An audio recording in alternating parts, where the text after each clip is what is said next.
السلام علیکم ورحمۃ اللہ وبرکاتہ۔ ہم نے پہلے مد متصل اور مد منفصل کی کلاس پڑھی تھی، تو تیسری قسم تھی مد لازم۔ تو مد لازم کی آج ہم اس کی تعریف پڑھیں گے، پھر مد لازم کی آگے 4 قسمیں ہیں وہ آپ کو ہم بتائیں گے۔ سب سے پہلے آپ نے یہ جاننا ضروری ہے کہ مد لازم کی تعریف کیا ہے۔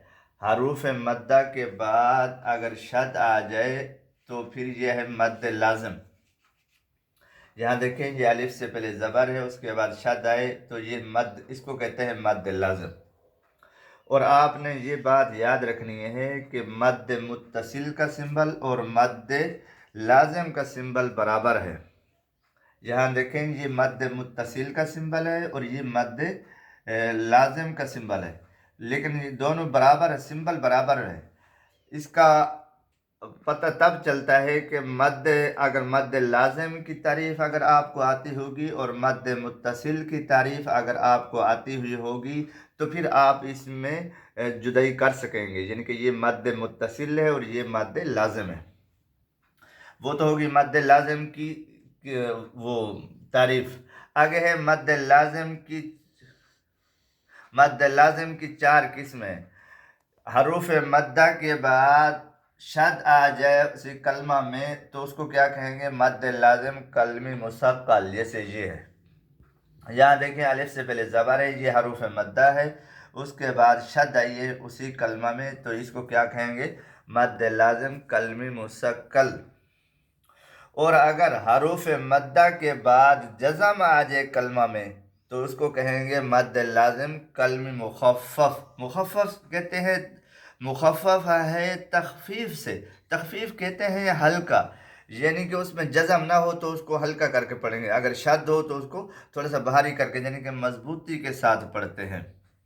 تو یہ ہوگی مد لازم کلمی مثقل کی تعریف اور یہ ہوگی مد لازم کلمی مخفف کی تعریف۔ آگے ہے مد لازم حرفی مثقل۔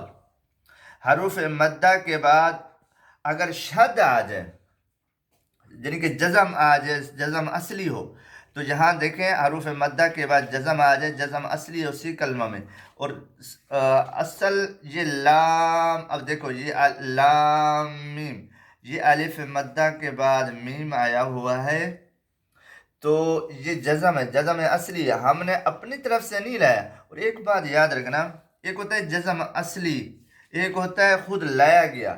اب یہ تو ہے جزم اصلی، اب اس میم کے ساتھ ہم نے ضم کر دیا ہے، پھر اس میں شد پیدا ہوگی تو یہ حرف ہے، اس کو حرف کے طور پر ہم پڑھتے ہیں الف لام میم، جیسے ہم اس میں پڑھتے تھے حروف تہجی، یعنی کہ تختی نمبر 1 مفردات میں الف با تا سا، اور یہاں بھی ان کو ایسے ہی پڑھیں گے۔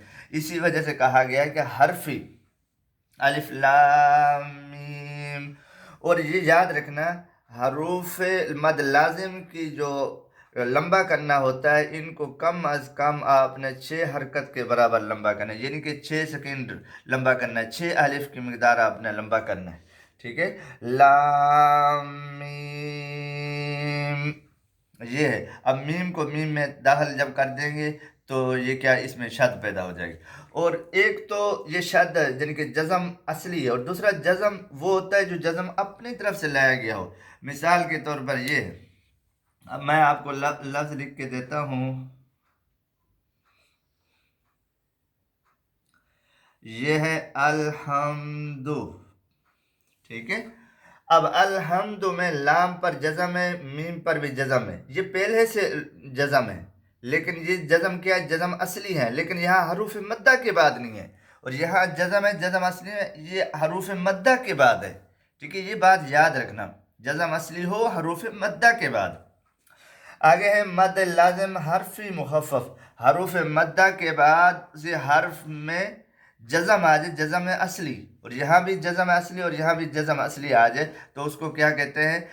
مد لازم حرفی مخفف۔ اب یاد ہے کو واو ساکن ہے، اس سے پہلے پیش ہے، اور اس کے بعد کیا ہے؟ نون ہے، نون کے اوپر جزم ہے، یعنی کہ نون کے اوپر جزم ہے، جزم اصلی ہے، ٹھیک ہے؟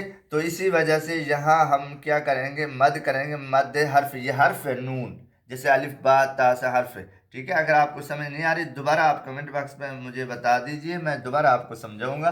یہ نون، ٹھیک ہے، تو اس پر مد کریں گے 6 الف کی مقدار، 6 سیکنڈ ہم نے لمبا کرنا ہے، یعنی کہ عربی میں اس کو کہتے ہیں 6 الف کی مقدار، ہم نے اس کو لمبا کرنا ہے، نون۔